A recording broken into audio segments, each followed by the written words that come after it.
ikkinchi ayniga 22 kuni nasli birinchi nasli achiq ikkinchi adresini deb birma o'rni Turpan shahrisida Lamjin bozorida mana nasli 5 ko'y havsi 2 ko'y aranikiga bunda tog'lava 1 ko'y mishada butun bir choshni men to'shdim mana menda jo'bo shilim qor menda to'shak Kulak ko'ch, chin yug'och. Mana aqanlar bor. Ayronnikiga miyada koston burgilava, bu koston burgilab 170 dan 185 kicha.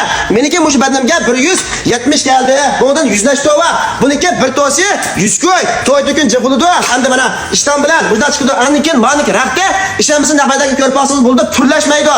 Mashinada otasiz bir so'z bunaqa pullish qildi oqi. Mana pullashmaydi. Pullish kelsa endi men siz men pulni qaytarib birma. Arinda raqqa ayronniki necha ming tal gunzofu va. Mana o'yigini tal Osman Kasaraylarga aqo'shana pulda bo'lib mashina mot qildigan. Yo'qlar bola. Mana azam beryapmiz. Bularniki bahasi 10 ko'ydan 30 ko'y 50 ko'ygacha bahas. Sifat qarta, alishimizda soni qarta bo'ldi. Aniki kanma ko'ylaklar va mana naglavas 30-40 ko'y 50 ko'y sotdi. Miyada ozchiq alishimiz qarta 10 ko'ydan 20 ko'ygacha beryapmiz. Mana gazda oldi 100 ko'y. Miyada mana dag'angi o'ylashkasma dugasasma dag'angi 150 ko'y. Mana mala 280, ma 50 ko'y to'mra qo'yish bo'ldi 50 ko'y. Ma xodon banshov 150 ko'y. Hamda qog'iniga sirq chiqib qolgan sirqi bu narsa bor. Buni bor bugun bir kun bir tosh kunda tortib ketdi bo'lmaydi. Shunga vaqtlar bo'lsa naq maydonga ko'rsanglar bo'ladi. Mana bu yerdagi bu Lamjin yana o'z vaqti javlan tarbiyalash maktabi. Bu yerda dag'anchilik ko'rish va nonchilik, pechim pranik, lekin go'zallik. Ammo karvatlarim bajma, ular 250 ko'y, yaman pakkes. Nonchilik, dag'an hamma narsa bor. Shu qatda bo'ldi men bir tosh 250 ko'y o'tib, suqa ketdi. Suqa ketdi, mana 500 ko'ylar. Qachiban qilmaydi o'zini ishimizga.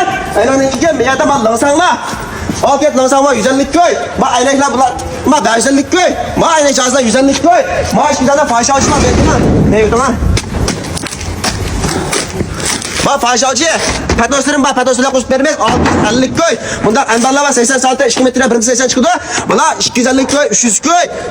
Yana anoniki meyda tunurlar va Toy tunurdan jami 20dan 6dan ana qatın chiqamagan. 7 tanga, sen 7dan 8 dan 15 20 va.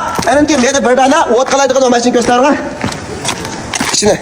Bunun ichiga o't qalaydigini, noyoqsin buldi, javob shonsin buldigini. Mava 1800 ko'y. Toy tunur mishad ishlatgan paket 99.98% paket 2700 ko'y. Yig'inlari sandi qatın chiqamaganlar va ular 3,5 ming ko'y, 4 ming ko'y sotamiz. Bizni biroq olmasa azam beryapmiz. Anki meyla. Mana, menda 2 metr 20 dan 1 metr 20 bo'shulgan. Bu 99% yana. Bahasi 700 ko'y. Buni yana 10 dan va jiqaroq olmadingiz, ba'zi vaqt beramiz. Miyalada o'yladi hammasi bir narsa va ularda bir shundan hamji ko'rsatilmaydi. Nima ko'rsataman? Mana da jiyolava, ananiki ne daqaga to'g'richilik, do'kon saray qilganlar, o'zinga istiqolat kelib ko'rsanglar bo'ldi. Juma bizda. Mana, men ma'adak, denunji, hokazo aminas bor. Benik o'rni Lamjinda Javlan tarbiyalash shirkati kimsa elektriklash o'rni deymiz. 4 ajab poliklinika qishitlar. Mana men ular aloqalash bo'lsangiz, bosh batga birinchi ikinchi kun ko'ring. Madad birma.